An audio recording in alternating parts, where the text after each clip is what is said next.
नमस्कार मित्रों, मैं वैद्य हंसराज चौधरी श्री नवग्रह आश्रम सेवा संस्थान की गो दर्शन गौशाला से आपसे बात कर रहा हूँ। बात करते हैं गायों पे।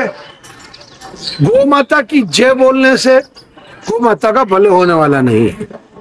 गौ माता के पोस्टर छपवाने से गौ माता का भला होने वाला नहीं। गौ माता का भला होगा गौ माता को पालने से, यानी कि उसकी परवरिश करने से, उसकी सेवा सुरक्षा करने से, उसकी आदतें समझने से और उसके जो बेनिफिट्स है, जो लाभ हैं गोपालन के, वो लोगों तक बताने के। आइए बात करते हैं लाभ पे।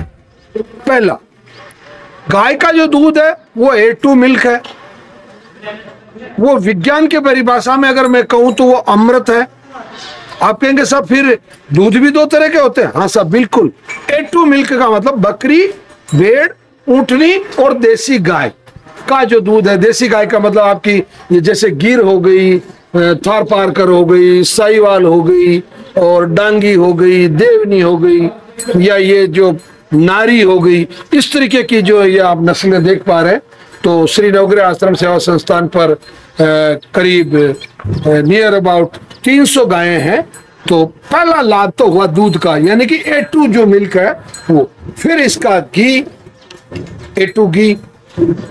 श्री गो दर्शन गौशाला का जो घी है वो बहुत क्वालिटी का घी होता है।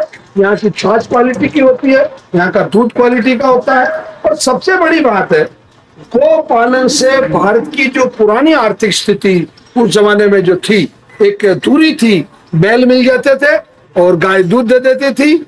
और यहाँ तक कि अंत में गौ माता तो मरने पर भी उस किसान को कुछ दे के जाती थी, क्योंकि उसके चमड़े से उसके जूते बन जाते थे, या वो पानी निकालने का चरस बना लेता था, या उसकी जो बादी निकाल के उसकी रस्सियां बना ली जाती थी, और पक्षियों को भगाने के लिए बताओ गोफन बना ली जाती थी।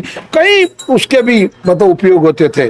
और गाय के सींग से कंगियां बना ली जाती थी। तो गौ माता है ये।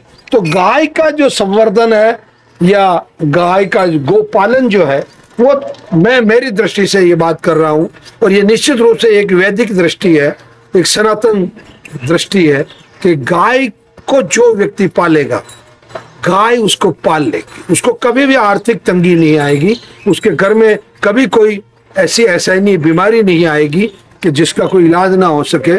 और विशेष तौर से मैं आप लोगों को पुनः अनुरोध करता हूं कि अगर आप में सामर्थ्य है तो 1 या 2 गाय अपने घर पे जरूर पालें।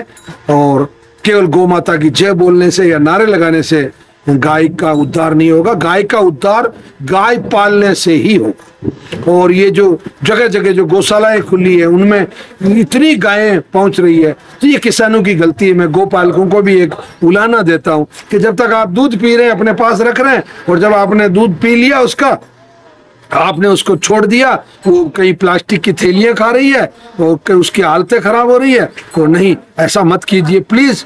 गाय आपकी माँ है। आपका व्यवहार माँ के प्रति जिस प्रकार का होना चाहिए वैसा आपको रखना चाहिए। अंत में मैं पुनः आप लोगों से अनुरोध करता हूँ, ये मेरे हृदय की वेदना है, मेरा अनुरोध है आप लोगों से, गाय के प्रति आप सहिष्णु रहिए। गाय आपको इतना आशीर्वाद देगी जिसकी कोई सीमा नहीं। आपके परिवार में अगर किसी को भी किडनी, लीवर, डायबिटीज, कैंसर जैसी कोई भी समस्या है तो आप शनिवार अथवा रविवार दोनों में से किसी भी एक दिन प्रातःकाल 7 बजे तक नवग्रह आश्रम आ जाए।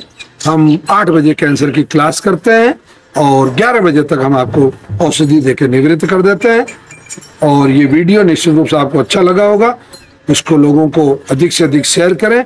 हमारा जो चैनल है श्री नवग्रह आश्रम चैनल, उसको सब्सक्राइब करें। धन्यवाद, प्रणाम, जय गौ माता।